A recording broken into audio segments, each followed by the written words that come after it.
Hi, I'm Miss Galata and welcome back to Library Lessons. Today we are talking about Author of the Month. This month we are talking about, drumroll, Cynthia Ryland. You may know her as the author of Henry and Mudge, Mr. Putter and Tabby, Annie and Snowball, and many more. Cynthia is the author of over 100 books. There are 25 in the Mr. Putter and Tabby series and 28 in the Henry and Mudge series alone. That is a lot of books in one series. Have you ever read any of these books? I know that first graders are especially fond of them. Is there a pattern that you notice about these books? Right, they have pairs of characters. So it's not just Mr. Putter, it's Mr. Putter and Tabby. And it's not just Annie, it's Annie and Snowball. Do you know any other books that do this? How about Frog and Toad, George and Martha, Pinky and Rex, or even Sam and Dave in the book Sam and Dave Dig a Hole? But if there are two characters, who's the main character? In this case, both characters are the main character.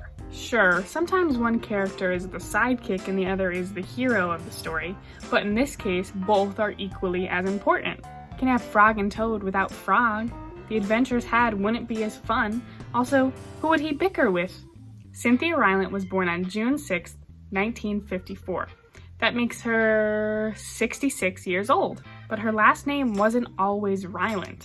She was born as Cynthia Smith, but she uses her mother's last name as her pen name. You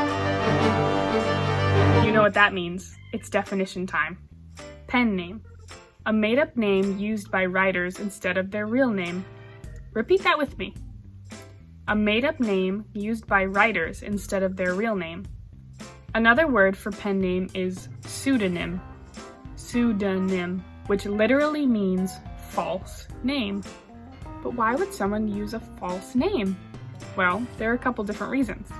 One of them is that you don't want your friends and family to know that you are a super duper famous author, because that can get a little stressful.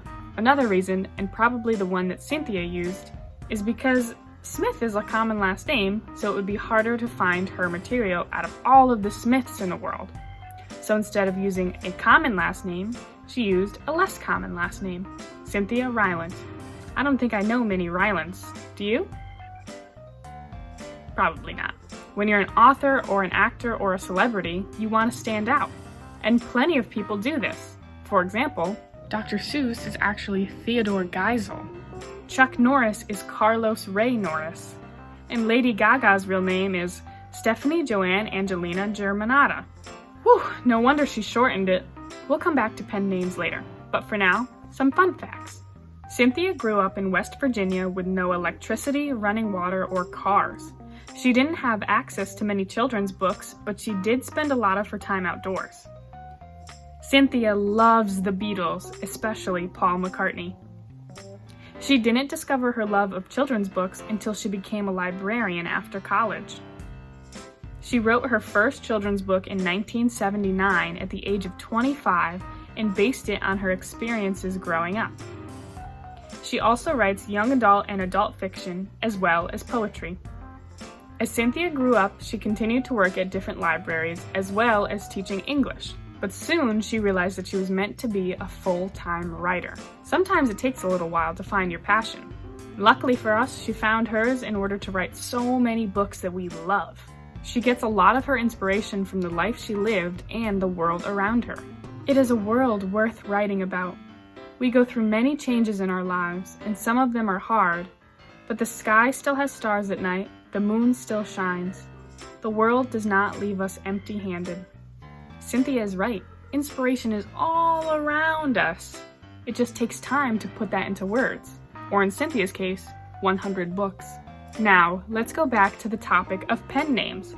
I think it's kind of cool to have a secret identity, so I found a pen name generator. Let's check it out. Here we are at a website that I found about pen names, and so it's actually an article about 9 famous pen names and their origins. So if you want, you could go ahead and read through that. But if you scroll down, you will find the pen name generator.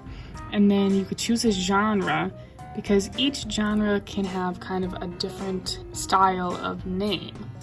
So let's just try a random one. Let's do action and adventure. And then it could be female name, male name, or neutral. But let's start with female. So we have Blaine Katie Coleman for action and adventure. Let's go to mystery. Minnie Bertrade Raleigh. That's kind of a mouthful, and you could click it again to try a different one. So we have Nita Patricia Gray. Interesting. Let's go to a male name and horror. Chester Hallam Travis.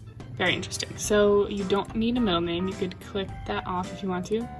Horror again. Wayne Pound. Okay. Science fiction. Kent Underhill. I kind of like that. And then something that you can do if you really want to use this for a pen name is go into a new tab and then search in Google Kent Underhill in quotes. That way you could see if there is a Kent Underhill already in the world. Looks like there's one that has a Facebook, a couple different Facebooks, but it doesn't look like there's any celebrities with that name. And then let's say you know that you want your first name or last name to be in it. So let's do Galata. And we'll have it be female. Jean Galata for science fiction. Let's say we wanted my first name instead of my last name. So let's do fantasy. Cat White. Very intriguing. Let's see. So this is what comes up. So hopefully if you choose that name, your face, your very famous face will come up before these white cats. Let's try somebody else's name. Let's see. There are a lot of Wyatts at school. Male. Let's do horror. We have Wyatt Wedgwood. That's kind of cool. Easier way to do this. Let's copy and paste. Looks like that is not a name that is very popular. There aren't even that many Google searches. So any Wyatts out there, if you want Wyatt Wedgwood as your pen name, go for it. And then if you want to click on neutral names, often give you initials. So that's another cool way that you could get a pen name. So for example, if I wanted to use my initials, it would be CF Galata, because those are my initials and then my last name. So you could go ahead and put in your name on this website and see what kind of pen names you like. If you want to try this for yourself, I've attached the link of the generator to this video. And I'll also attach links of where you could find more information about Cynthia Ryland. Thanks for joining me on May's Author of the Month! I'm Miss Galata, and I'll see you next time on Library Lessons.